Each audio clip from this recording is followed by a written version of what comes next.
purchased a used Ohmtech 50 watt CO2, recommended upgrades. I know you guys talked about making them better with some time. Replace all the mirrors right away. Replace your lens right away. I would go as far as Kyle probably remembers when my cooling system blew up. Literally just sprung a leak in like 8 different places. Get real silicone tubes. Real good silicone tubes that fit the fittings, and real hose clamps that I guarantee you the entire inside of that system, it doesn't matter if it's a $12,000 Eon or a $2,000 Ohmtech, all of those silicone tubes are sealed with zip ties. Get hose clamps.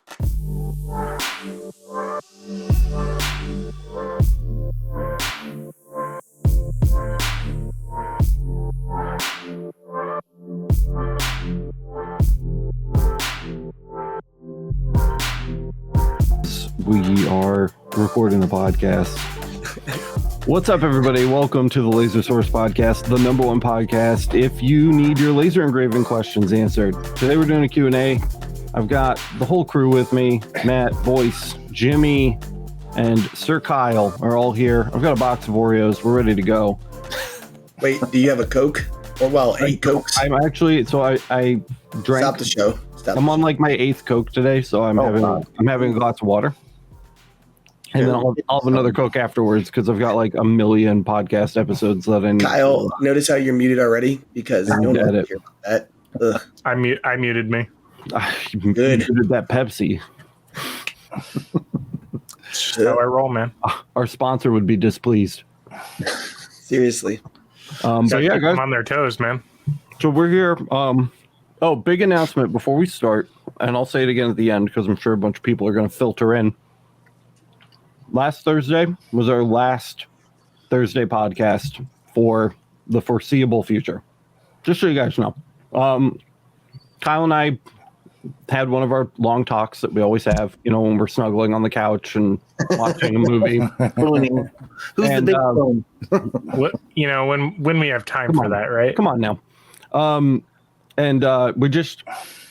We aren't putting out the stuff that we used to put out. We're not making the content that we used to make. And we've gotten too busy with reviews, and we're doing too many episodes of the podcast. And I've found that a huge chunk of my time that I'm spending every week is just editing podcasts. I have a backlog of like 8 episodes that haven't gone up on our audio podcast hosts yet. And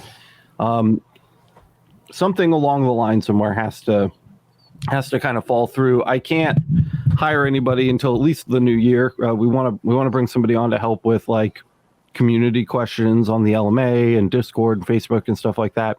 And it's just not in the budget yet. So in order to give myself essentially more time with Premiere, we're just gonna nix one of the podcasts. It's nice to do too. It's great to spend time with you guys and hang out.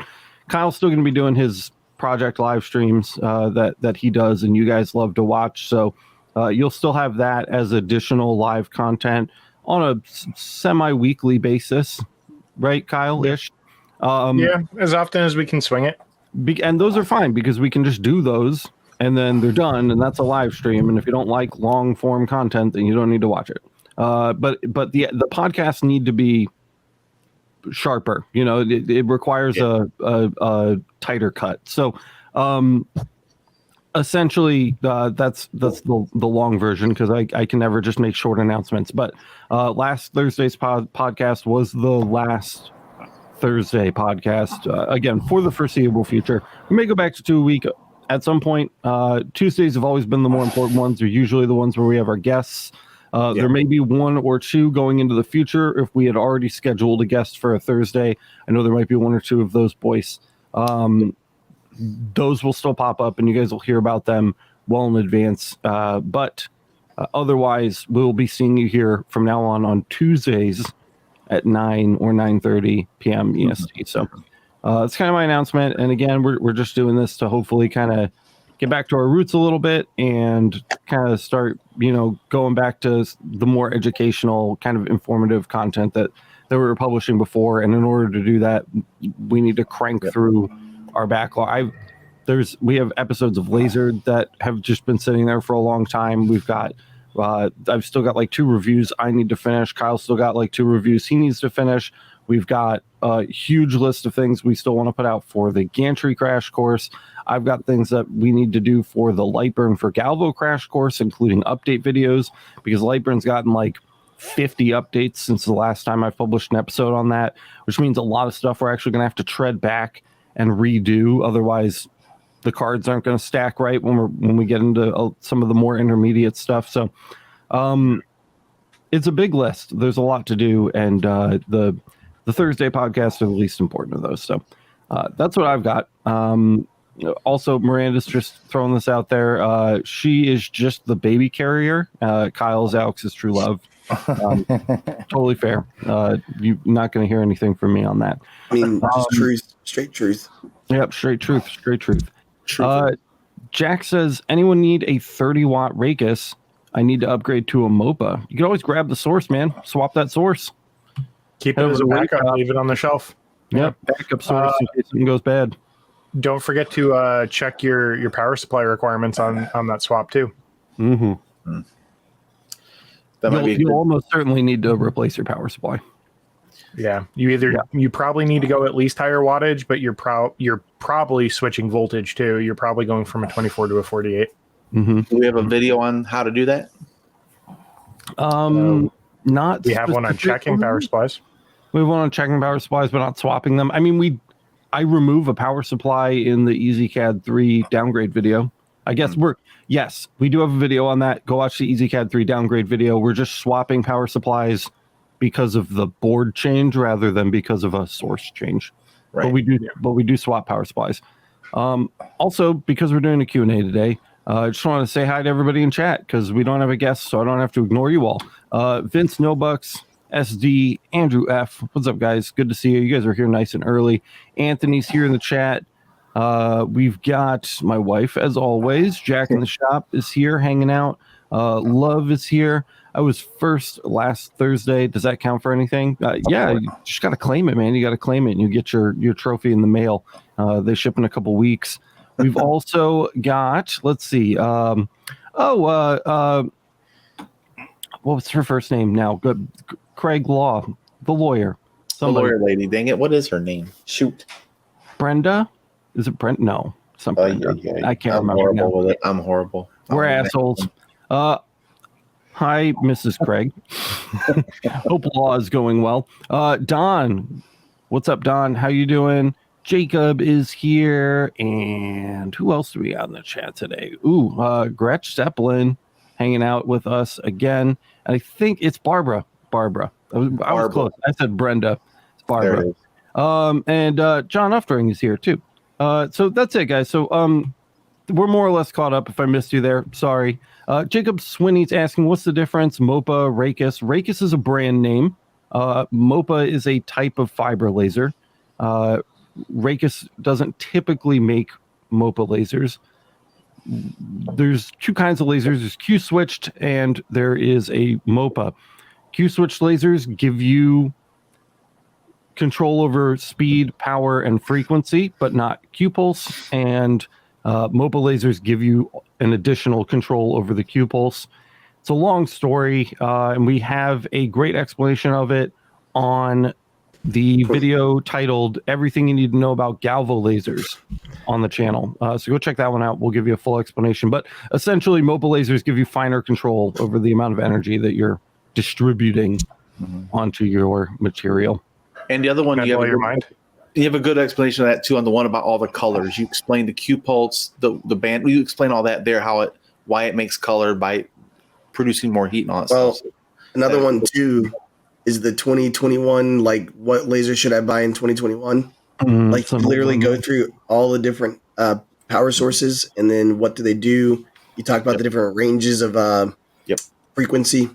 So, like 3 or 4 good videos. Are you referring to our guest episode on Wired? No. The one where you guys had a video where someone took a piece of metal plate and just made a bunch of squares of a bunch of different colors. Did you do that, Kyle, on a live stream? I might have. I don't remember. We've done some. Can I blow your mind though? Yep. Apparently, Rakis is also doing MOPA sources now. I mean, I know that they make them, but they don't appear. They're not popular. Machines. They're not. Yeah, they're not out there for the most part, but they're out there. Yeah. The RFL something or other MX series, something or other. Yep. But yeah, there you go. You just don't come across them very often. LightBurn for Galvo. Interesting. Yep. There you go. Oh, there you go. Okay. I don't even know what episode that is. Episode 5. Go on YouTube, search the channel. It'll come up. I have to look now because it's bothering me. By the way, while you're looking, here's another question. It's Galvo Graphics Tools. If you're counting from the very yeah, I guess maybe we go over it in that. Is there a free download for EasyCAD 3? If I need to buy it, what's the basic price? Well, you can't just like upgrade to EasyCAD 3 if you have an EasyCAD 2 board. So it really comes down to what controller you're using. If you have an EasyCAD 3 card already, you can download EasyCAD 3 anywhere, but it needs to be activated online. They have an online activation system, and you can only obtain.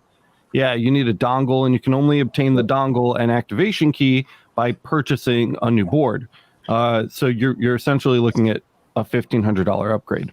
If you're on EasyCAD 2, you can upgrade to LightBurn for like $160 or whatever it is now, which is the far better option. We usually it's the cost of the board. Yeah, we usually instruct people on how to downgrade from EasyCAD 3 to EasyCAD 2 so that they can start using LightBurn. So we're usually going the other way, unless you have a very specific reason you want EasyCAD 3. I would swerve on that if I were you. Yeah. And if you're going to make the investment, if you think you have an EasyCAD 3 controller and you, for whatever reason, can't find your dongle or something, you can contact your supplier for your laser and see if they can get you a replacement dongle and a replacement license set. Mm-hmm. But you're going to be paying as much as a replacement board anyway. Just about you're probably going to be paying like $1,000 or $1,200. Oh yeah, it's going to be more than that. Yeah. I mean, yeah, just go with LightBurn. It's easier to use. Trust me. It's easier to use. Just start the LightBurn for Galvo crash course. It's one of the top playlists on the channel. Just go to the channel, click playlists. It's right up there. Boom. Installation. We'll get you installed. Everything works, and it's homegrown software, and it's very polished. So that would be the way to go. Yeah, you're in chat. Yeah, you're in chat. I'll do it the easy way for you. I just dropped a link to the playlist. If you're listening to the playlist in not live, just go to the playlist section of the Here's channel. the next question loaded up for you. Yep. Can you explain about frequency on the JPT where you may want a number like 20 versus 250?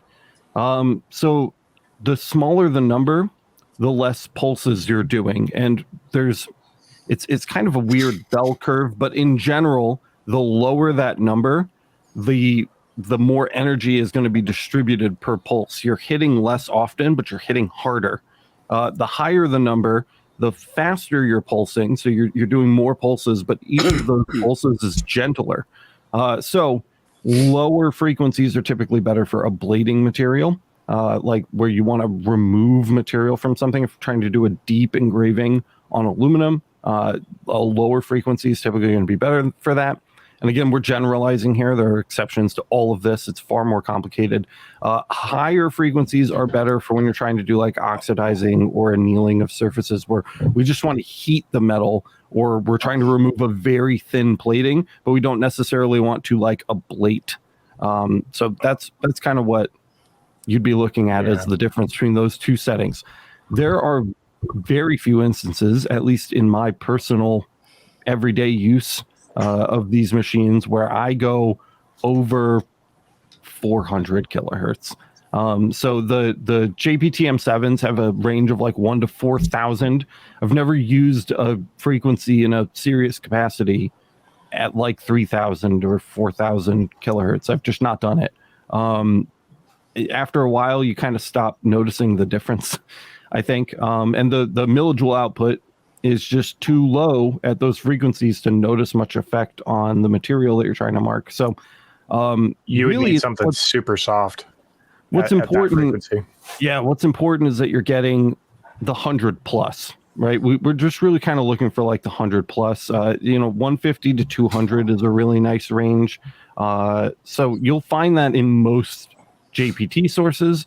You'll find that in a good chunk of the new Max sources and a handful of the Raycus sources. Raycuses are really great for ablating. They have usually ranges from like 30 to 60 or 50 to 80 or 70 to 100. That's kind of like where you'll find Raycuses fall.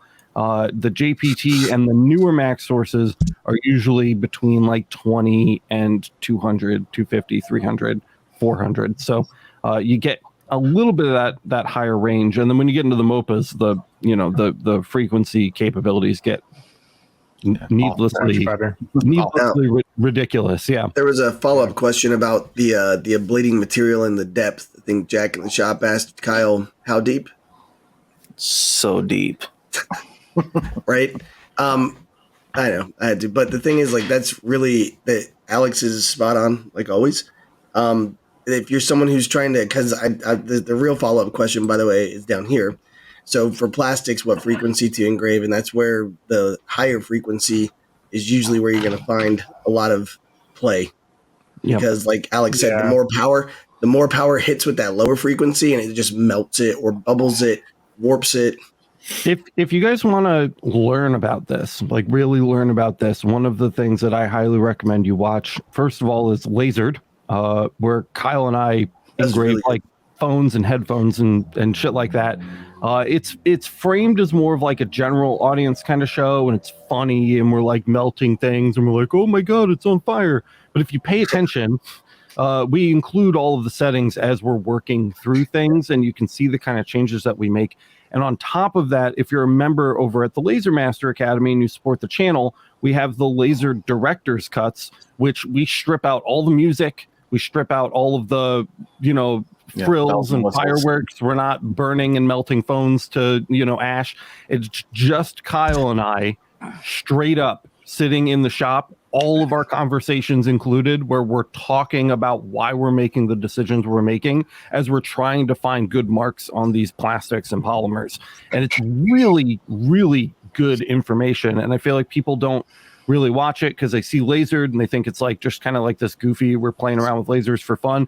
But the whole first half of each of those episodes is Kyle and I looking for good settings and functional. We have the entire unedited, uncut version of that where you can hear our debates back and forth as we're trying to decide on what to do, recorded for you in the director's cuts on the LMA. It's a great perk of the LMA, and the director's cuts, there's a lot of really powerful information in there, especially if you're someone that's looking to work with plastics or electronics. That's a great resource for that information. One addition to that too is a lot of times people ask, what's the right laser? Or if I have this laser, what can I do? And Laser does a really good job of hitting all the different lasers to show you exactly what they do and what they don't do. Because and what's really cool, and you're exactly right, it was like Mr. Wizard, dude. That's why I loved it, is because there was some humor, but honestly, you're learning shit. And the cool part was I did not expect the fiber to do as well as it did on one of the materials. I'll let you guys go find out.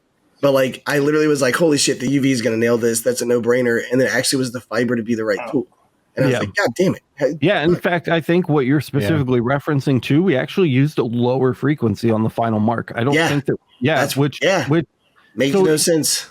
I can sit here and talk to you guys until I'm blue in the face about what frequency to use when and how. And it's just, at the end of the day, it's nonsense. It's material science. It's over every single one of our heads. And the best way to do it is via experimentation. And Kyle and I deal with a lot of that for you in those episodes, both the edited for fun episodes and the director's cuts on the LMA. I think there's a lot to learn from both of them. So I would definitely check those out. We do have a link to Lasered in the website. You can go to lasereverything.net. It's in the shows tab at the top of the page. Or we have, again, a playlist for it on the channel. And then the director's cuts are available in their own course package for free for the LMA members over at masters.lasereverything.net. So you can get all that stuff is we make it very easy to find there. One quick safety addendum before you move on to the next question too is if you're going to be throwing plastics under any laser, make sure you know what type of plastic it is, what's in it. Yeah, maybe look up an MSDS sheet if you can, because it's really easy to just say, oh, this is, hard plastic. This isn't vinyl. It's hard. But there are hard plastics that include PVC or vinyl, and you could very easily get chlorine poisoning in your lungs and fuck yourself up. ABS too, like hydrogen cyanide, I think it is from ABS. So MSDS for everything, guys. You can find them. They're out there. They're super easy to read. It's written in plain English. Look for the section that says what happens with this shit when I set it on fire. There's literally a section that says, like, when this burns, this is what happens. And a lot of them, and that's what a laser does. Yeah, like acrylic. You look at acrylic and it literally will say, like, disgusting smelling vapors, non-toxic, and then like gives a list of the things that are included. And then it says, vinyl, and it says freaking chlorine gas, which will eat you and your machine. So it's in the name, polyvinyl chloride, right? So be really careful with that. But and we cover that on Laser too. We talk about that. So there's, again, it's a great resource. I highly recommend it.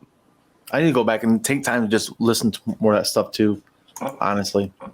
But yeah, this person, the SD, said, didn't I read LightBurn has a beta 2.5 3D setting?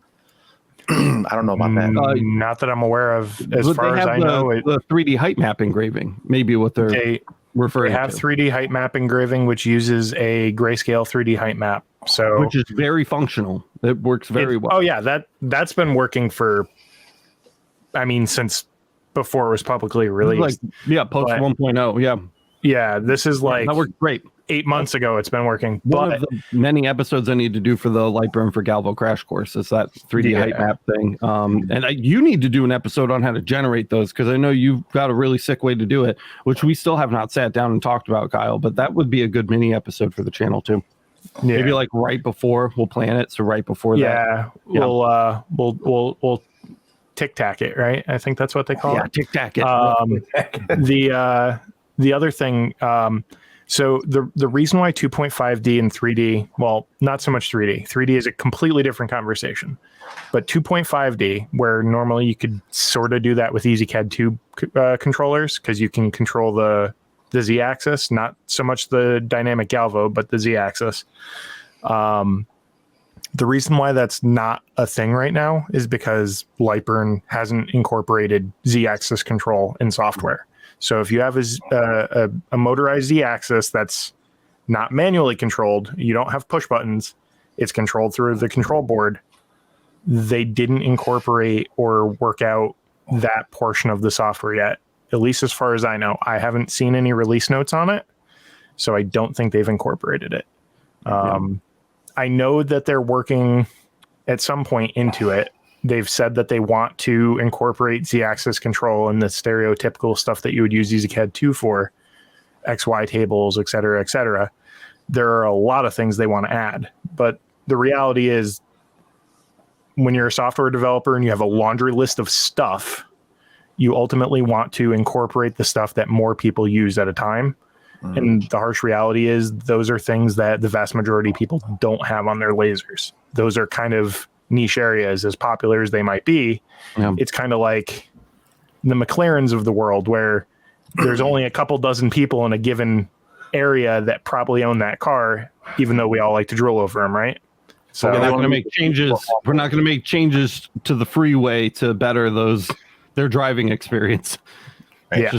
So that's the situation on that. Now, did that change in the last 24 hours? It might have. I haven't checked the release notes since Friday, so maybe there's a surprise. Unlikely. But I don't think that they released that. Maybe they did. 38 people watching right now, by the way, and also quick shout out to Carlos. Hello, all. Just joined LMA a couple of days ago. Thanks for all the you can share. Waiting for my 50-watt JPT in the coming days, starting from 0. Congratulations on the That's new exciting. Can't wait to see. That's where we all start from, man. We all start from zero, right? We're glad that you chose to hang out with us while you're getting started. I think that you'll find Laser Everything to be a valuable resource, and hopefully you make some good friends here as well. Chad also came in with this question: can amp setting on the controller not matching servo on rotary cause zeroing issues? I.e. controller set at 1.91 peak and servo saying 4 amps. I'm assuming you mean a stepper, because it would be very odd to have a servo on a rotary. But yes, if you're under or over driving your stepper motor via the controller, the stepper driver, you can certainly be missing steps. You'll either skipping steps or just not pushing steps through. So you're either pushing so much energy through that you're jumping over a step to the next one, and it thinks that it's only taken one, or you're not pushing enough power through, and it will try to push through a step, and then it just won't. You really want those to match. So a lot of people get confused because on stepper drivers, you've got your first 4 switches are for setting your amperage, and then the 4th is the half switch, typically. So they'll say, well, I can't get my amperage by setting the first 3 switches. You have to actually use the half switch, and then you can half whatever it's set to. So if your stepper motor is calling for 4 amps, and you can set the configuration of the first 3 switches to be 8 amps, then you hit the half switch, and then it'll output 4. You sometimes you have to do a little bit of weird math in order to kind of pull that off, but you do want them to match. You want to be driving as closely as possible to the spec on the stepper motors. I don't think they've ever been exact. I don't think I've ever had an exact within like a 5% or 10% margin. You can usually get it close-ish, right? Yeah. You ideally don't want to, if you're going to be closer by going under by a little bit versus going over it by a full amp, you might want to try underdriving it first. And if you're finding you're getting inconsistencies, then bump it up to the next closest option. Yeah. But like Alex said, usually you can get it very close with the first couple of switches, even if you have to double it and then cut it in half with that 4th switch. Overdriving it, sometimes you can. Overdriving it is better than underdriving it, I would say, most of the time, but you want to watch your heat. If it's too hot that you can't touch it, it's too hot.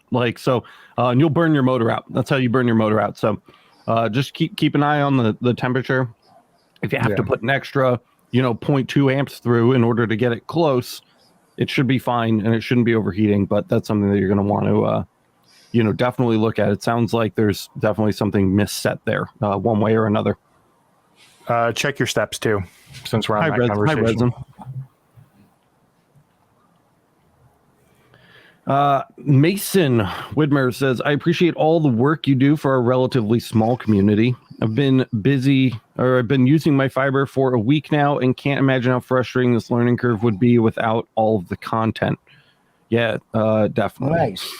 That's our goal. We wanna make it easier for everyone, right? Yep.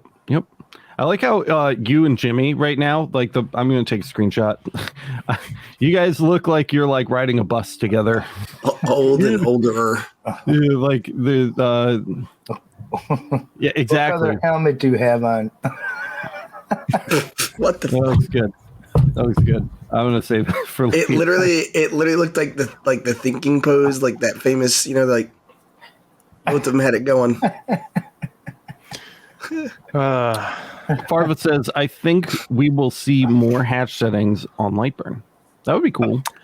Yeah, I mean that would be nice. Some different patterns or different optimization options. Yeah, that would be cool. Yep. And Chad writes back, thank you, and I will try that. Max on my controller is a 4.2 peak. So yeah, just make absolutely sure that stepper driver takes 4 amps. That's a beefy stepper driver at 4 amps, but just be that thing must be like a NEMA 34 monster. I know. I was gonna say that's for turning multiple dog bowls at once. It's just like stacks of 8 of them. Yeah. Just as long as you're sure, man.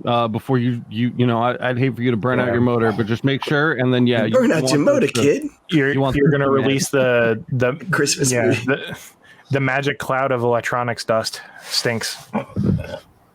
beam it up. Can a 100 watt JPT fiber cut through gold for jewelry making fairly quickly, aka just a few passes? I'm going to say unlikely. And how thick? Is it gold foil? Right. If we're talking about a realistic, like 0.8 or 1 or 1.5 or 2, it can cut through it. It's just not going to do it. It'll do it quicker than a 60 watt or a 30 watt for sure. Yeah, 30 but watts. You have to fine tune the settings, and it is still going to take a little time. Just to give you a frame of reference, the 30 watt took about 2 hours to do 0.8 on gold. And that was with those were with the, the worst settings. I think by the time we had finished recording our gold series on the channel, and you can watch that, there's an episode called Gold Cutting Secrets. I think I got it down to 40 minutes with like the good stuff. I'm pulling this out of my butt right now. I don't remember off the top of my head, but I think that's fairly close, which would mean at 60 watts, you're probably going to do like 20. And then at 100, you might be able to do like 10, but it's certainly not going to be like zip, zip, zip, and like it's cutting plywood. It's not like a gantry CO2. Yeah, plasma. It's not like a 1-to-1 situation where like if it took X amount of time on a 30 watt, it's going to take a third of the amount of time. It's not quite that exact. Yeah, it's going to be it's not that efficient, is what I'm saying. When you're talking about heat energy and ablation, it's never a perfect line, right? Yeah, 1-to-1. But so it will probably take proportionately a little more time than a 1-to-1 on the wattage, but it'll be faster. Just how much faster, we don't know. If you want to cut a lot, get a cutter. Fiber laser cutters exist. You can get gantry versions of them that and a lot of people think immediately of the kilowatt lasers, like the 1.5 kilowatt fiber cutters. I'm not talking about that. I'm talking about like 100 watt Racus powered like fiber laser gantry systems. That's something you can buy. OhmTech has them on Amazon. You can buy that. And that will do a better job because the beam is coming down at a 90-degree angle, and you're not having to scan around at like a weird angle or anything like that. If you can find a machine like that in a configuration set up to better cut, because galvos really aren't designed for cutting at all, you could probably have some success with that. I really want one of those. I think I might get one next year at some point. I saw that one coming. Another thing I'll add to that too, and I completely agree. A lot of those smaller systems, even though they're smaller, a lot of them also incorporate a gas assist, so you can speed along the process with pressurized cooling gas, right? Whether it's which you're not oxygen doing on a and carbon galvo. dioxide. Yeah, which you're not doing on a galvo. You can throw an air assist at a galvo, but it's not the same thing. You're with an actual cutter, you're incorporating pressurized gas to help punch through that hole better and give you a cleaner cut. It's going to be more efficient. It's going to be faster. And you can even get them in relatively small sizes. I think the smallest one I've seen is anywhere from like a 100 to 500 watt in a 200 by 400 form factor or something like that. And I'm talking millimeters. So you could, perfect for a small sheet of gold or silver, right? So if you're looking to do a lot of custom jewelry, maybe consider that. Yeah. And learn side cut. Gary says, hello all, joined a bit late. Just wanted to wish everybody a Merry Christmas. May God bless everyone's families. Thank you, Gary. I hope you have a Merry Christmas Gary. too, dude.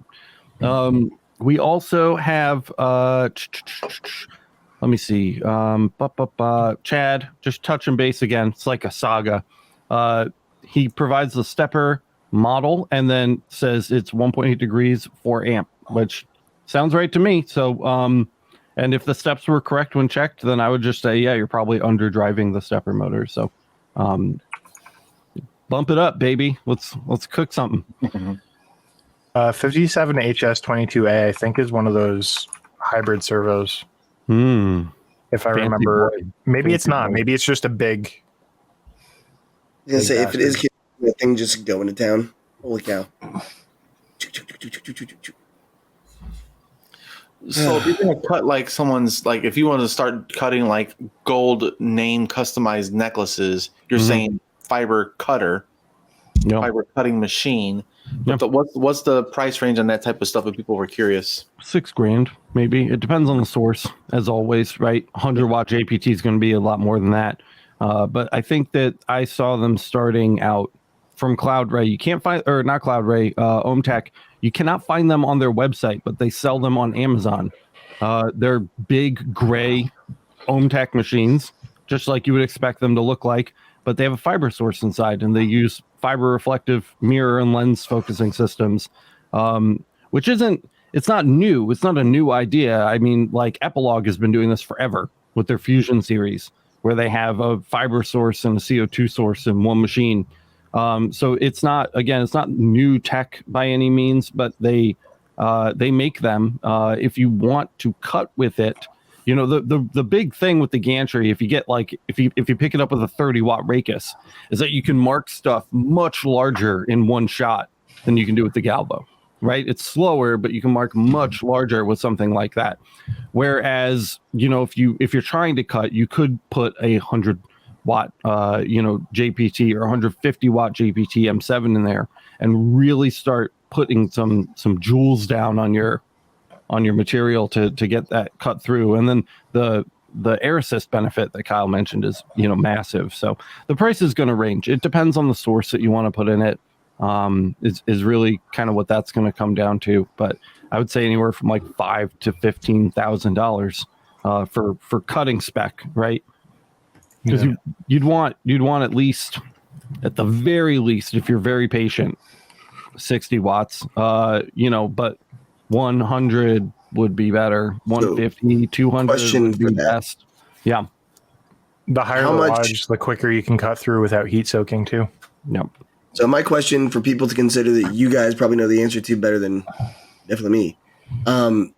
You got to use nitrogen or you got to use oxygen. How much does that eat up? Like, should people be looking at small tanks, big tanks? Like big tanks, always big tanks.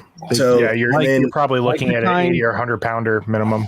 Like the size of the helium tanks that they use at Party City to fill the balloons, like big tanks. And at least with the kilowatt lasers, which operate at much higher pressures, because I haven't used a like normal sized fiber cutter before. This is theoretical territory for me at the moment.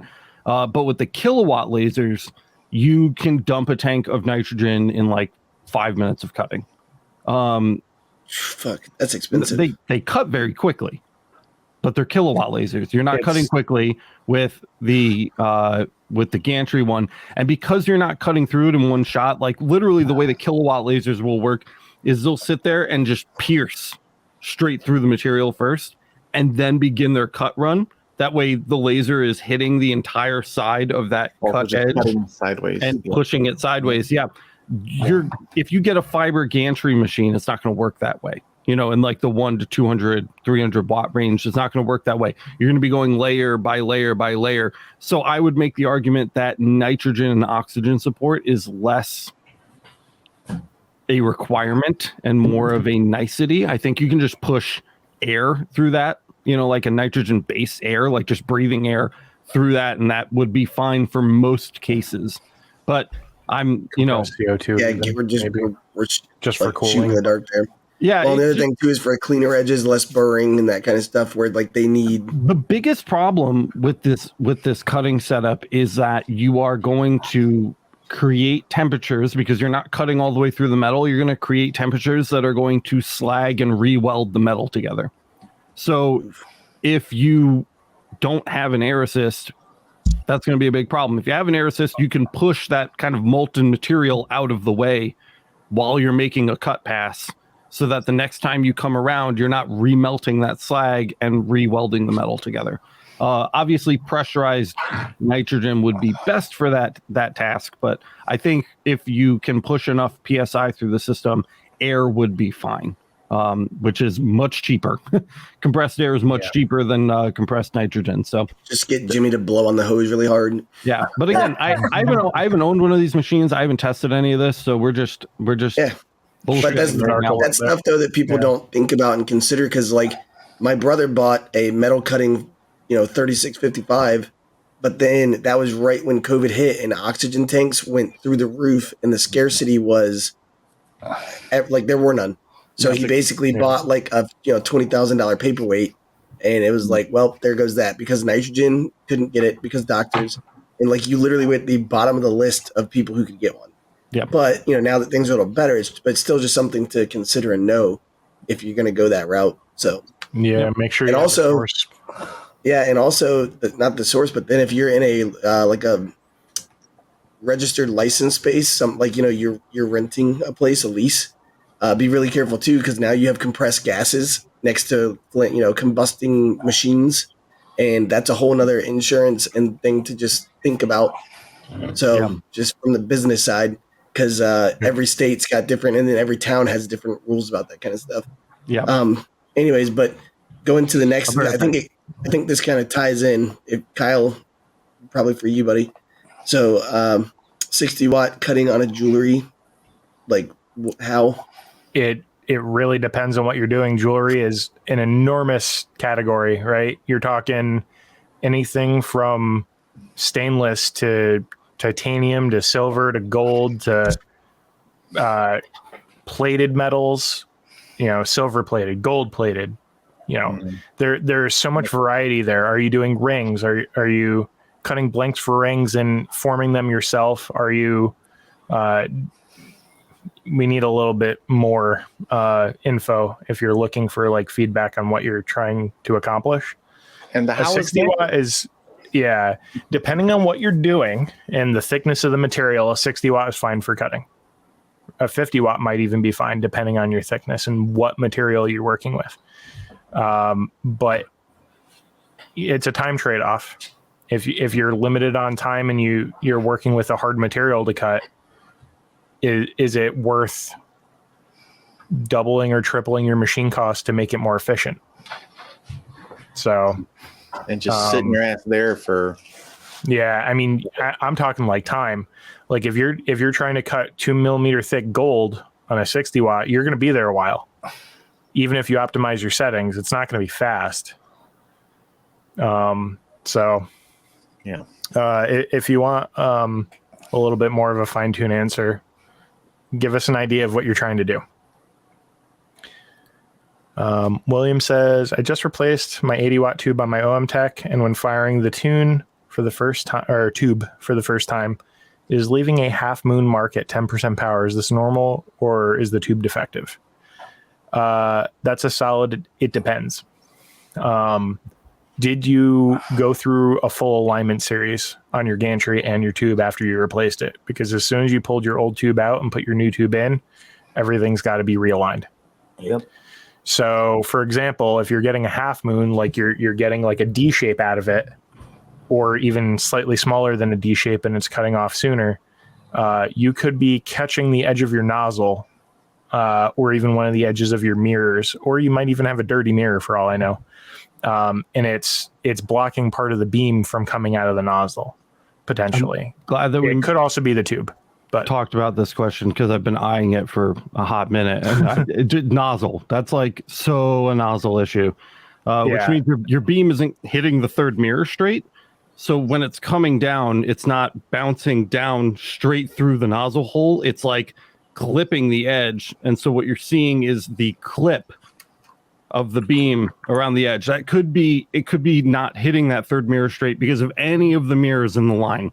So you need to do a realignment of your entire mirror system and make sure that everything is, level and bouncing the correct way. It's fairly easy. I don't think we have a video on mirror alignment yet, which is a huge problem. But nope, I thought maybe you did it on a live stream. Maybe, but it was because I remember you doing 6 hour live the stream. tube circle thing. It was on the 6 hour live stream. Yep. Yeah, I remember. We don't have a good episode on it. We don't have a good one. We'll get there. Yeah, gantry crash course maybe at some point. But yeah, so I'm with Alex. I would say if it's a brand new tube, that's where I would be looking first. I wouldn't be jumping to the tube being defective. If you've gone through everything, and the other thing you can do is you can put a sticky note or a piece of tape on one of the brackets to your mirrors, and you can even pulse it and see what the shape is coming out of the tube, before or after each of the mirror mounts. Yeah. So you can validate the shape of your beam coming too. So you can almost fine tune where the issue is. You're like, oh, mirror 1's a circle, mirror 2's a circle, mirror 3 is a moon, right? Or 1, 2, and 3 are all circles. You put a piece of tape under the nozzle, literally press it up underneath the nozzle and hit the mark button. And you'll see an outer circle and an inner circle. And if that inner circle is clipped, that's where your half moon shape is coming from. We do need to do that. We need to put that. That needs to go high up on the list for 2023, like just a mirror alignment video. We'll blue-poo it. I've done it on mine a couple times now because we've had to not replace a tube or anything, but we've had to. They just they just come loose. It's a big rocking piece of steel, right? Like they just get loose over time and they need to be adjusted. And the other thing too, he's saying it's a half moon shape coming right out of the tube. So if that's the case, some tubes do have, there's like this protective metal ring that can sometimes have a glass lens on it, or it's kind of like a beam combiner lens, but not. Sometimes those are just protective and you're supposed to take them out sometimes. Other times they recommend you leave them in. Make sure that that's not, doesn't have anything in it. There's not something like blocking it, and B, make sure it's clean. Yeah.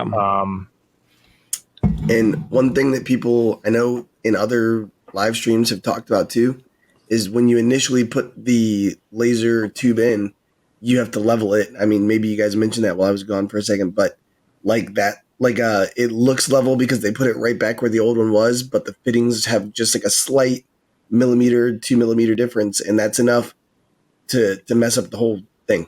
Yeah, and glass has imperfections too, right? They're glass. Glass is not perfect, even when it's made in a factory. So every tube is going to be different. And when you are leveling your tube, make sure you're leveling it to the gantry, not to the floor. It doesn't matter if it's level to the floor. Go to your gantry rail, your X-axis gantry rail, slap a level on that, and make sure that whatever that reads. It'd be nice if you leveled your machine to the floor with the feet, but a lot of people don't do that. So make sure whatever reading you're getting on your X-axis gantry rail matches the reading you're getting on the tube. Those two things need to be equal.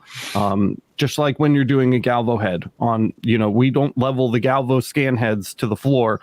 We level them to our work bed. So that's going to be really important in both of those instances.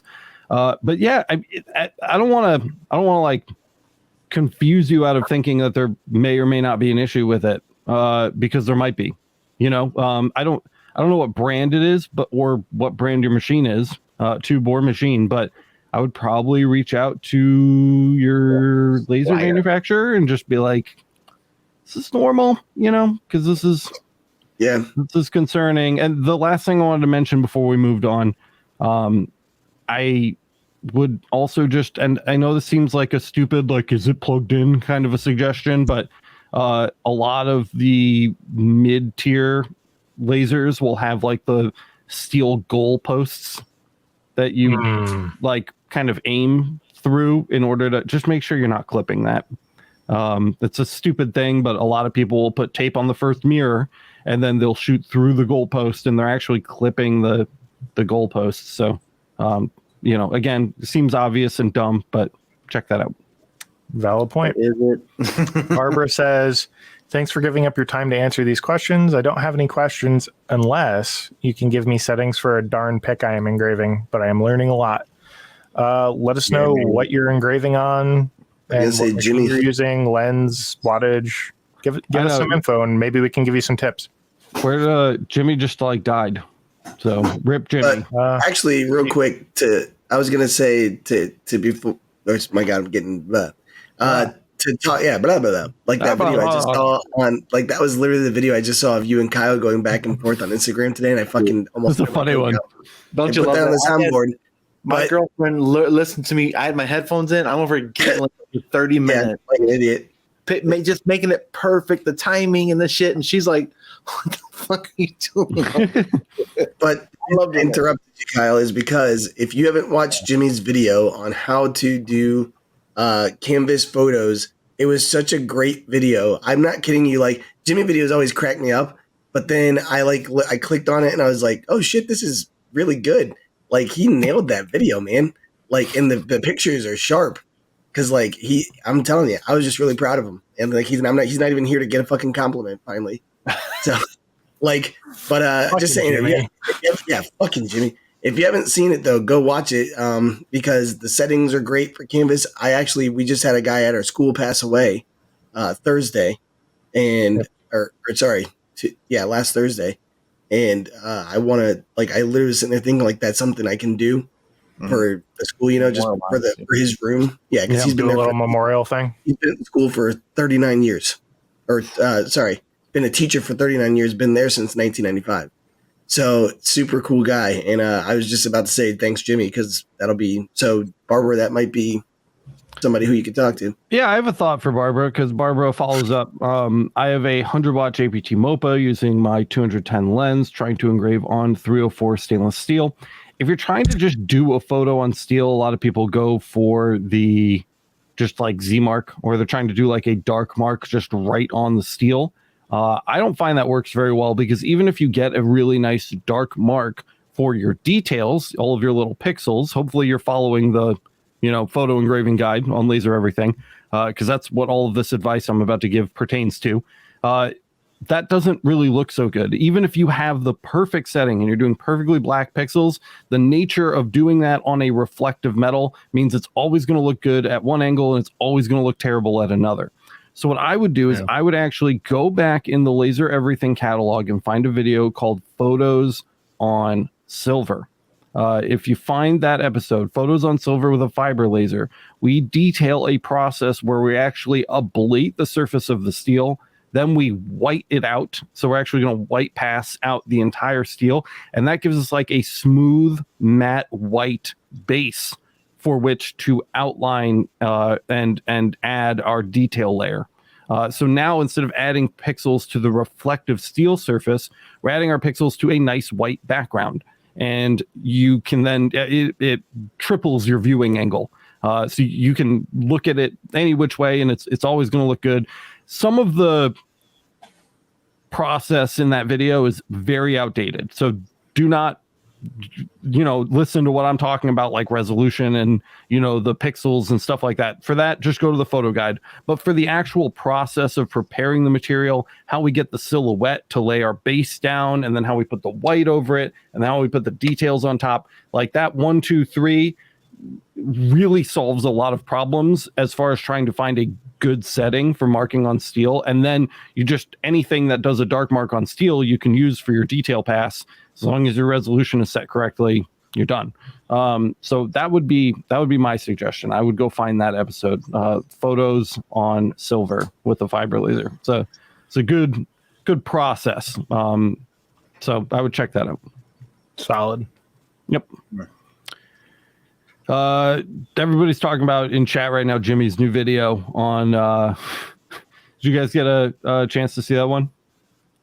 Jimmy's new upload? No, I haven't seen it. That's a good one. Yet. Oh, it's solid, dude. Go watch it. It's funny. He starts, he's like, are you tired of seeing all of these reviews on Laser Everything? Oh. So by the way, he does it's his Photos on Canvas episode, which is really good. He's been spending a lot of time perfecting that.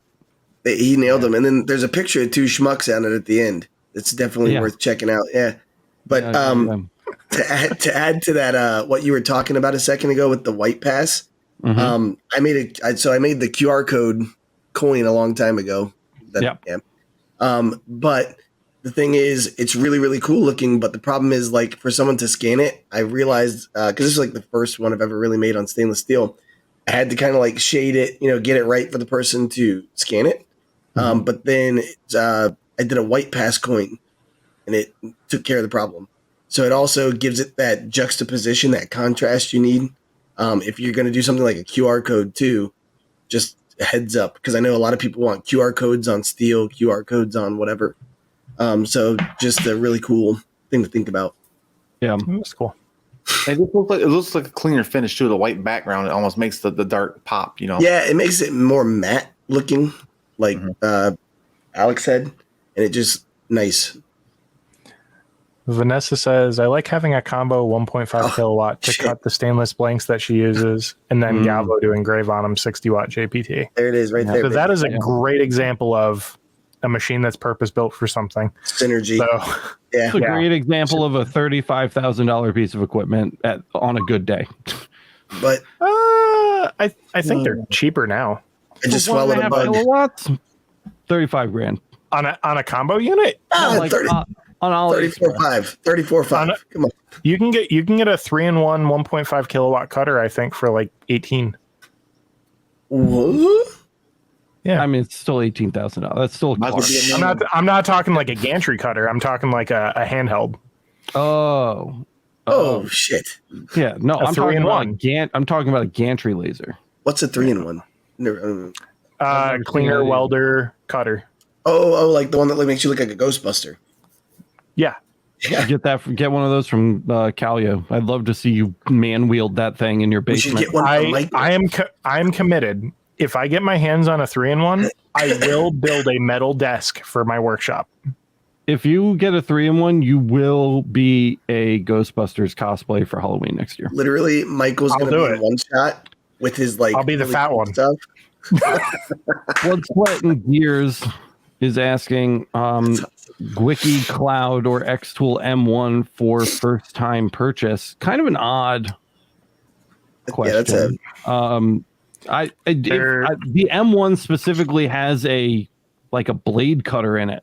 So if you have a use for that, that might be a good option for you. Otherwise, the D1 Pro might be a better option if you're just looking for a laser. That'll be a blue laser. The Gwicki Cloud is going to be a 50 watt CO2 laser, and it's going to be twice as much as the Xtool. So it's kind of how much is the Cloud? 2850, I think, last I checked. So it's almost on double sale right now. They're having like a Christmas sale. What products are you trying to make is the big question. Yeah, what are you trying to make? Yeah, they're two very different tools that are going to result in two very different use case scenarios. Yeah, Can the M1 have like the different parts put onto it, like the different? I never did that much research into it because I hate vinyl cutting. I get really frustrated by it, so I just don't look at that kind of stuff when I'm shopping around. But it's meant to be like a laser and a cutter, so that you can cut all the things and it's an odd two things to compare. So I would want to know more about what you are planning to do with it, and then maybe we could even broaden your horizons outside of those two options. It's an odd two options. I've never had anybody ask me this question before, and we get asked what kind of laser people should get a lot. But I mean, thank you for pushing us outside the box. Yeah. John Uftering is saying, what I don't like about the Gwicki is the web-based cloud-only software, unless that's changed. I have been told by Gwicki, I think that it is LightBurn compatible. Yeah, it is. So, not that I want to stick up for this. Andrew F is saying the OhmTech Polar is the same as the Cloud 2. They're essentially the same machine. They're all made in the stupid Glowforge factory. That's not a fact. That's a jab. But I will say in the product listing, it says the Gwicki Cloud does support LightBurn. Yeah. Now, granted, we don't have one to try that with, but it's also in the title of the listing on Amazon. They're also all RF tube machines. All of those options. Yes. They're really nice for marking. They're okay at cutting. So if you plan on doing a lot of cutting, maybe spend an extra $1,000 and pick up like a real gantry CO2 laser with a glass tube. The little tiny super nice desktop ones are nice, but the Z depth leaves a lot to be desired, and your cutting strength is going to be poor to fair at best. So you're going to have a hard time getting a rotary under there. You're going to be limited. Mm-hmm. Yeah, it's definitely there's pros and cons. You know, if you're just marking and cutting sheet material, great, you're all set. That'll do fine. But if you want to do anything outside of that, you're gonna start banging your head into the roof on that pretty quick. Either of those options. So it's just good to know kind of what you want to be able to mark going into that. It was a very non-helpful answer, but our answer nonetheless, because that's how we tear things apart. Also, saw another one. I didn't want to skip over it. Purchased a used Ohmtech 50 watt CO2. Recommended upgrades. I know you guys talked about making them better with some time. Replace all the mirrors right away. Replace your lens right away. I would go as far as Kyle probably remembers when my cooling system blew up. Literally just sprung a leak in like 8 different places. Get real silicone tubes. Real good silicone tubes that fit the fittings and real hose clamps that I guarantee you the entire inside of that system, it doesn't matter if it's a $12,000 Eon or a $2,000 Ohmtech, all of those silicone tubes are sealed with zip ties. Get hose clamps. Put hose clamps on them. If you go to Alex's episode where he does do the maintenance where he replaces stuff, the tube specifically, I think it was that episode, he links to some really nice plastic hose clamps. I recommend that, especially when you're near the tube. The tube. Because one of the reasons why we suggest, or everyone suggests, distilled water in your cooling system is because of the conductivity of the water. Right. You don't want to add conductivity by adding metal right next to the tube inlet of the water or the tube outlet. Yeah, I mean, granted, it's insulated through the silicone, but you don't want to invite that as a problem. My Ohmtech actually has the metal ones on the tube itself, because the plastic, the tube, the glass. Remember, we were talking about imperfections in glass. The glass is thicker than the normal tube fittings for that size, so I couldn't close the plastic ones around. And you definitely don't want to force those. So I put the stupid metal hose clamp on it, and it's been fine, to be fair. But it's a valid point, Kyle. Very important, valid point. So lenses, mirrors, right away, hoses, and clamps are all just rip them all out and throw them away immediately. They're all super inexpensive to replace and will greatly increase the performance of your machine. Clean the damn thing like nobody's business. Degrease the rails and re-grease them with real white lithium grease. Just re-grease those rails right away. Don't use anything that was left on there by the previous owner. Degrease the whole entire thing. Re-grease the rails yourself.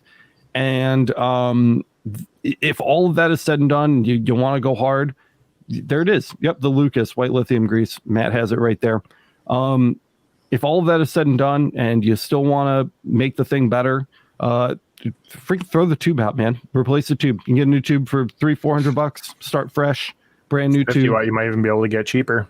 True. The last thing I can think of would be beam combiner if it doesn't already have one. If it doesn't already have one, you can put a beam combiner in. It's a real big pain in the ass, but totally worth it. I have a beam combiner on every gantry machine that I have because it's just it makes a big difference. Life better. Yeah, it makes life better. Makes life better. It's easy to install. It's a little harder to dial in. But once you get it dialed in, they really don't require much adjustment. You'll just have to redo your mirror alignment, and you'll be good. That is, I think, a very strong list. By the way, I was just going to show this tube of lithium grease because when I looked on Amazon, you couldn't find, like, they only had, like, you had to buy a 3-pack and it was like $25 or something crazy. Went to Lowe's, they had it for $7. Big ass $7, big ass tube. That's the same brand I use too. Lucas. Yeah, well, Yep. You can also usually get it at like your local auto parts store too. Yeah. So I was just going to say, like, it's used on cars as well. Don't forget about your local places because we always online. So just heads up. Joel says, any help with getting a pretty black mark on anodized aluminum business cards? I've got a 50 watt JPT. My quick answer is it's going to be difficult because black requires heat and those cards like to warp like crazy when you start dumping heat into them. And with they the will 50 watt start JPT, going swirly and moving around. Yeah. You don't have Q pulse to adjust. So black, I usually just tell people, no, you can't get like a native black out of aluminum with a standard fiber laser. You really need a MOPA to pull that off well. I'm sure that somebody out there has some like crazy, they've done it once on like a engine. You gotta put hairspray on it. You can put hairspray on it. Hairspray. Yeah. Please don't put hairspray on anything you're going to laser. So it's going to take a lot of time too. We do have an episode. It's called Black on Aluminum with fiber laser or whatever. I know I'm referencing a lot of old episodes today, but we use Brilliance laser inks with a fiber laser, not even a CO2. We do it with a fiber laser. We get a nice black on aluminum. Probably what I would do. It's not a deep mark, but it's black.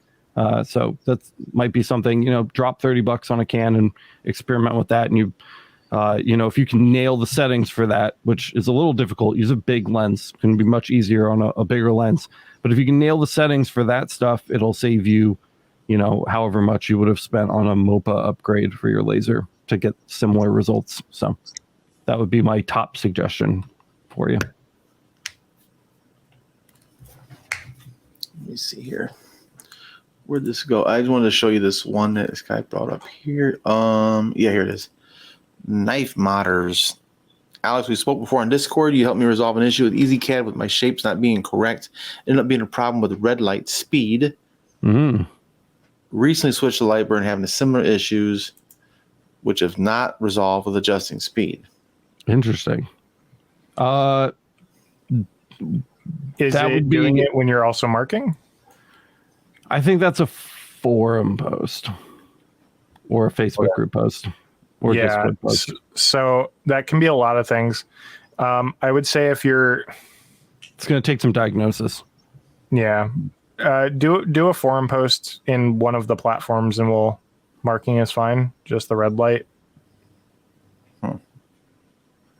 Yeah, that's more. I'm gonna want to sink my teeth into your settings and upload a video so we can see it happen. And I'm sure we'll be able to get to the bottom of it, but I don't think I'm going to be able to hunt that down while we're live. It's a bummer. I'm sorry, but we will follow up with that for sure.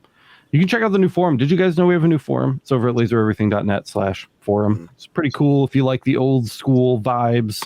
And I just wanted something under our domain name that we controlled. In case I woke up tomorrow when we were deplatformed everywhere on the planet, we would still have somewhere to meet up with you guys. So go check that out if you haven't. Chad, did you ask? Oh, go ahead. Yep. I was going to say he did respond and said he asked in Discord but didn't get a response. Did you do a forum post or did you ask in a chat? Because in a chat, it's going to get buried. Right. Thanks all for the help with my saga. Keep up the great work. It is easy to see all the people that appreciate it. No problem, man. We're here to help. And if you anywhere, that goes for anywhere. That goes for Facebook. That goes for the LMA. That goes for the Discord. If you guys ask questions, people love to ask questions in chat, but the people that need to see your question in chat don't see it because there are too many messages and they get buried. Kyle and I, frankly, we don't even really read the chats all that often unless we're there and there's an active conversation going on. We'll participate in it. But when we're looking through support stuff to try to help people, we're looking at the posts. So whether, again, you're on Discord, we have a forum system on Discord, whether you're on the Facebook group or you are on the LMA, please use whatever forum functionality is built into that platform so that we can, there's a permanent post somewhere that we can refer back to and see that it's been unanswered. That's really important for getting your questions answered because Kyle and I have 80 million questions we need to answer, and if there's no way to track what we've answered and what we haven't, it becomes very difficult very quickly. So definitely do that. We'll keep an eye out for it for sure. If it's been a couple days, put a post in your forum and bump it. Yep. Just say, hey, I'm still having this issue. Can somebody take a look, please? Randy H says, good evening, all. Just made it home from vacation to get my CO2 delivery. Whoop, whoop. Let's let the games begin. Absolutely. Make sure you get a picture of yourself on top of the crate, posing. Yeah, you have to. Paint me like one of your French girls post. Yeah. I really like did you guys see my my crate thumbnail for the Ranger? What, I saw it, but I don't recall it. If you go to the channel, I'm on the crate. I'm like, oh no, that's a good one. oh no. Gary's asking, can you preheat the cards to keep them from warping? I don't know. That's an interesting question. No, they'll still warp. It's the amount of heat going into a finite area. It warps because of the uneven heating. The starting temperature doesn't matter. It'll just warp quicker. Pointed heat. Yeah. It's think of it like stretching versus pulling, right?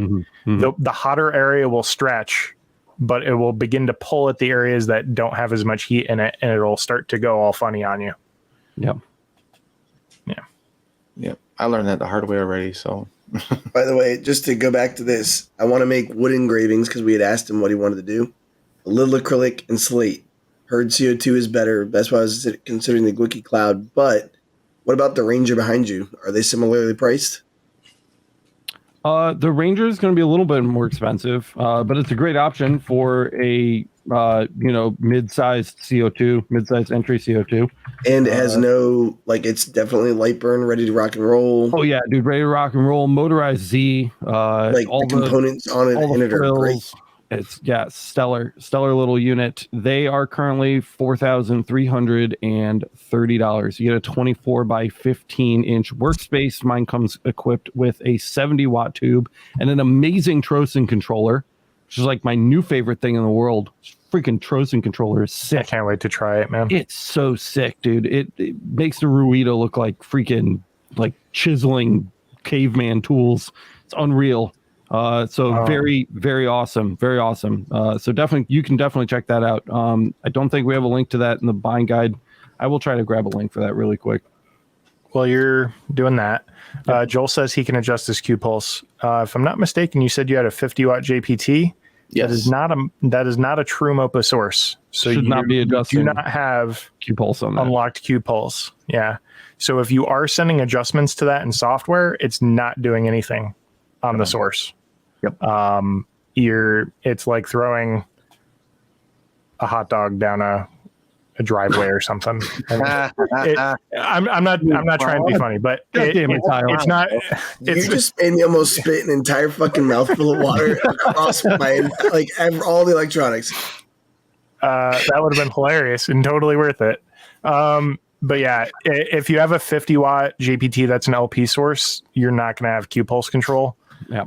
The option is there, by the way, you might actually have the wrong source in your laser settings, because that happened to me when I first got mine. Both EasyCAD and LightBurn have the option to enable it, and neither will stop you from enabling it, even if your source does not do that. Support it.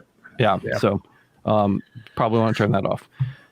Mike C says, I think my question got buried in this chat.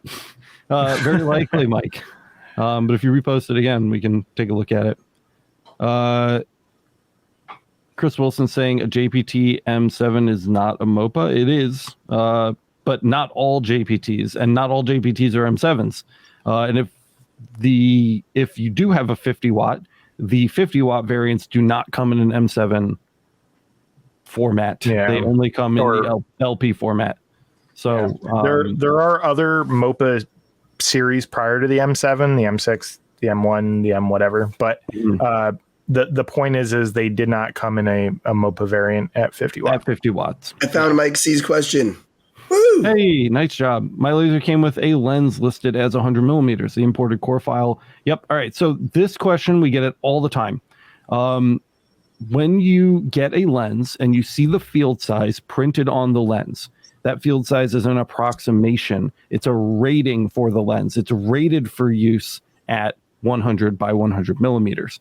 When you do the core file is showing you the true field size of the lens, like its absolute limits. It's not rated to be used at that size, but that's the size that you could theoretically push the beam out to in some directions. Essentially, the core file is revealing the true stat on the field size of the lens. You still want to stick to what it's rated for. They give them ratings for a reason. So let the core file do its thing. Let it exist at 121 by 123 or whatever it returns, and use it as a 110. Keep things within that 110 square. It's easy on EasyCAD because the field size settings and the workspace settings are different. So if you set your field size to the core file and it does 121 by 123, that's fine. Then you go into your workspace settings, you can set it to 100 by 100. It'll artificially limit your workspace to 100 by 100, and you can just go about your business. In LightBurn, it's one setting. So you are kind of stuck with how the core file is correcting it, and you just need to remember when you're on that lens that you should be maxing out at 100. Hopefully someday they will add a feature to just artificially limit your workspace in software. Choose to make it smaller if you want. That would be very nice for this specific reason alone would be ideal, but that's kind of the situation. So no, nothing is wrong, and you are totally good. I'm sure your core file is fine as long as everything looks right. Your squares are square, things are the right size. It's otherwise, then it's probably fine. Robert Hamilton fucking got me. Dude. That was good. That's great. Did you get Jack's note from above? Yeah. His goal from now on is to make you spit water all over your desk. By the way, one thing about Jack is his comments. If you ever I always go back through and look at comments on videos, and Alex already saw the comment before me, but literally it said not the first time he's ever said that's on camera, and it's got a timestamp, and it's me going, it's Alex being like, "Where's my pecker? I know it's around here somewhere," and then I was like, "Yeah, Alex, show us your pecker." And I'm just like, oh shit. Yep. So Jack, you're on point, buddy. Appreciate the comments. Nice. Elo asks, does LightBurn have plans for a core file style calibration? When we were beta testing LightBurn for Galvo way back before it was even announced, I had a list of like must-haves before launch. And one of them was native lens corrections, and I haven't seen any progress on that. I haven't heard about any priority for that project. Super disappointing. I'd love to see it. I really hope that they decide to spend some man hours on that sooner than later, because essentially right now you can only do core file lens corrections if you're a Windows user, which is a huge bummer, even though LightBurn also supports Mac OS and Linux. It's a really big hole in a Galvo, controller software. So we can hope for that, but for now you're stuck using EasyCAD. The good news is you can, borrow $100 laptop from a friend. Like, it can be the worst computer in the world, just to hook it up, run the core file, get it, put it on a flash drive, and then you never have to touch it again. Just produce that once and you've got it. But unfortunately, that's the best suggestion I have right now, other than doing manual lens corrections, which I personally don't feel is a viable option for most people. I have a little bit of a rant about that. Fucking knock yourself out, dude. Similarly, I was helping somebody on the LMA who had a Mac. Core file wasn't an option. They didn't know anybody who ran a Windows machine, and they weren't willing to go out and buy or borrow a unit from somewhere else for, maybe due to access or availability. So at the end of the day, their option was to run a manual, correction. And you can easily dump hours into doing that if you want to actually fine tune it, versus just having a utility that will take you 5 to 10 minutes to just run, you measure, you input it, and then you save it and validate that it actually worked. So I implore you, if you do have an option, just switch the driver and use core file. I know that's not an option if you have a Mac, but if you have the option. Yeah, and Elo's saying, I can easily do that. Do I have to do it for each lens? Yes. Every lens requires a separate correction file, because you're correcting for the specific nuances and imperfections in each lens. So that is what we're correcting for. So yes, you'll want to do that for every lens. Every piece of glass, like Alex said before about the tubes, it very much applies to the lenses and even like glasses, right? So, you're going to be looking at correcting per lens, even if you had two what seemed to be identical 110 lenses that came off the same production line back to back, they're going to have completely different core files to some degree, especially if you're looking for like accuracy. Yeah. Because you might have like a skew in one direction on one lens, whereas on the other one, it's perfectly centered. And you're just kind of bringing in the edges a little bit. So, yeah. I don't think we've ever gone this far over and retained so many viewers for an episode of the podcast, but I am going to cut it here because we are hitting an hour 20. Whoa, that went fast. It was all Kyle's rant.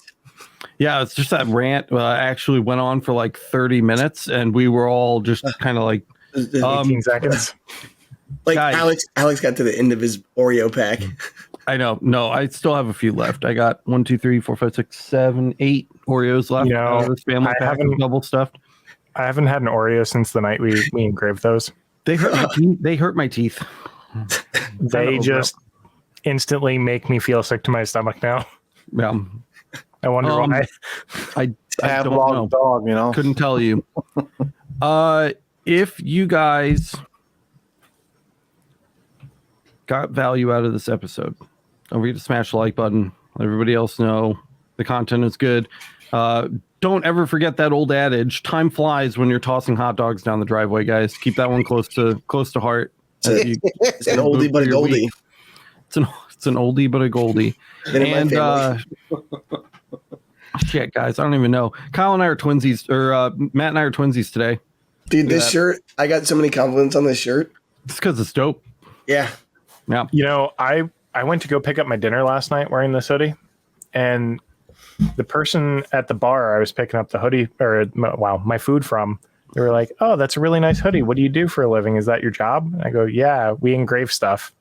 We laser everything." Oh, like what? And I'm like, everything. Yeah. Somebody told me I had a misspelling on this. It's like Snick. No, that's how you spell it, friend. Welcome to the internet.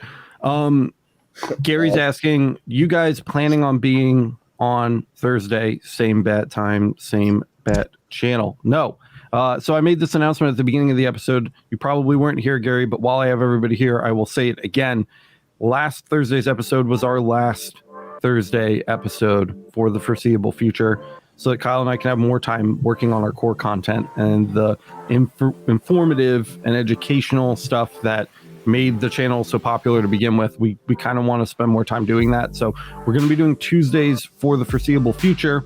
Kyle will still be doing his live streams every now and then because they don't require editing, probably weekly or semi-weekly, something along those lines. So there will still be live content going up. Kyle will certainly have more time for that when we're not doing a second episode every week. And if you want to hear us talk more, go listen to Emergency Stop, which is still not getting a ton of downloads, but that's okay because we still have fun making it. You can find it over at emergencystop.net. Same people that you're used to listening to and hanging out with every week, but much more vulgar and not related to work at all. So if you just miss hearing our voices, that would be the place to go. I tried to count the amount of curse words in a 1 minute segment, and I made it like 38. Oh, yeah, it's our 1 to 2 hours a week that we're not working or thinking. That we're not working. Yeah. So there's that. So if you want to just spend more time with us, emergencystop.net. But I think that's all we've got for this one. We will be back with a fresh new can of episode for you next Tuesday at 9:00 p.m. EST, right here on Laser Everything. Thank you guys so much for watching. Support the channel over at the LMA. Somebody go watch Lasered. It's got like 800 views. I love you all. Matt, Boyce, Kyle, thanks for hanging out with me. I hope Jimmy's life alert is working. We need to check on him. I don't know where he went. That's all I've got, guys. Thank you so much. We will see you in the next one. Happy Hanukkah. Kwanzaa.